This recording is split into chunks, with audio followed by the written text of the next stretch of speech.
नमस्कार सांग माने आई होप समस्ते भलर थिबो।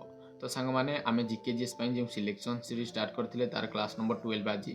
तो सांग माने आजिर वीडियो रे मध्ये आमे किछटा इंपोर्टेंट क्वेश्चन डिस्कशन करिबा। बहुत इंपोर्टेंट से गुडी को आपण माने कले निश्चय जानि परिबे। तो सांग माने आ गोटे कथा जे माने पीडीएफ चाहछन ए वीडियो रो से माने हमर चैनल रे बाहर थिबा टेलीग्राम चैनल रो लिंक दे टेलीग्राम रे जॉइन हे परिबे। आ जदि किछि डाउट अछि मध्ये सांग माने आपण माने कमेंट सेक्शन ने पचारि परिबे। तो चलो सांग माने आमे वीडियो को बिना देरी रे स्टार्ट करिबा।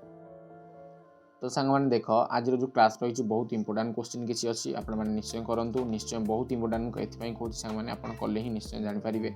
तो सांग मैंने देख एक्सरे जी फाउंडर थे उद्भावक थे तो सी होती विल्हेम कर्नाड रोएंटजेन। हाँ बहुत इंपोर्टेंट एत ना कि मन रखा ना आप खाली रोएंटजेन भी मन रखुच्च तो सी होती एक्सरे उद्भावक।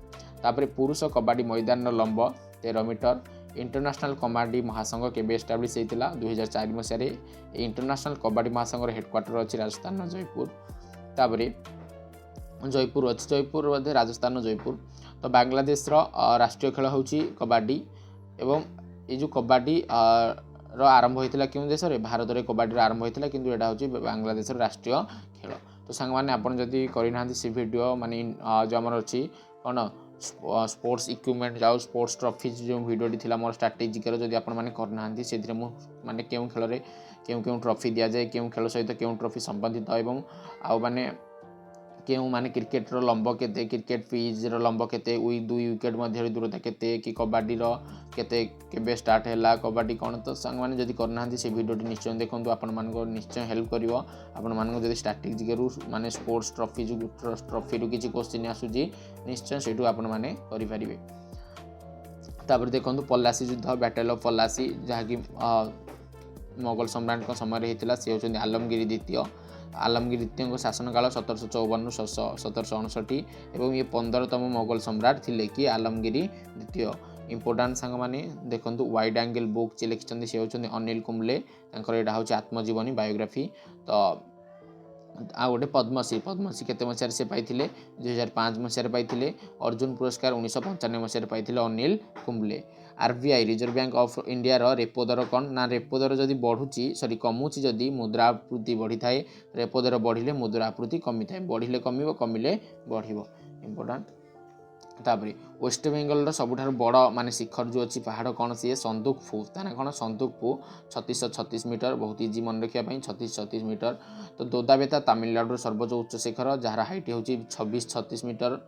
भारत किसी राज्यर उच्च शिखर ना देखूँ मेघालय सबुठ बड़ पहाड़ शिलंग शिखर हरियाणार मोरनी उत्तराखंड नंदादेवी हिमाचल प्रदेश रियो पुरगिल मणिपुर माउंट टेम्पू सिक्किम कांचनजंगा बहुत इंपोर्टाट राजस्थान गुरु शिखर 722 मीटर उच्चता महाराष्ट्र काल सुबाई।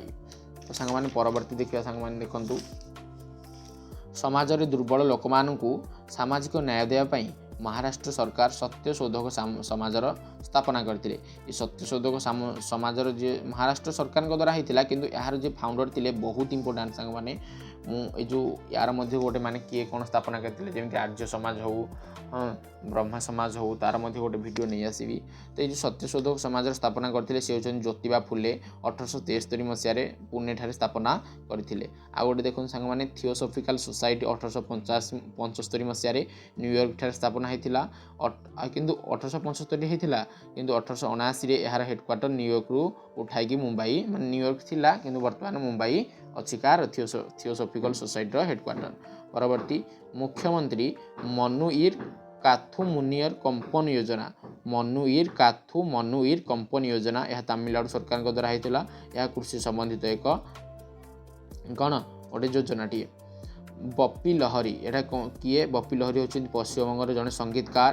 तापर सेमती इल्लेया राजा तमिलनाडुर नैसाद अली यूपी लखनऊर ओपी नायर ये हूँ लाहौर पाकिस्तान अटंती।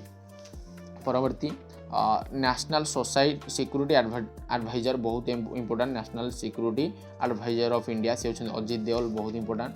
तापर पानी बोतल और अन्य केतेक घरोई जिनिस रही यौगिक सी हूँ किए बिस्फोनाल ए ग्लोबल फिश इंडेक्स रे इंडिया रैंक थिला 116। तो सांग मैंने आज भिडियो भी किसी अल्प क्वेश्चन थिला 12 गोटी भिडियो काली जो भिडियो आसो मिनिमम मुझे मिनिमम माने क्वेश्चन लिखी जोटा गुड़ा भूल होता तो निश्चय सांग मैंने भिडियो निश्चय आपको हेल्प कर आशा कर समस्ते भल भाव रिवाइज कर नोट्स बनाऊ निज समय सदुपयोग कर तो सांग मैंने आज ये रोचे नमस्कार।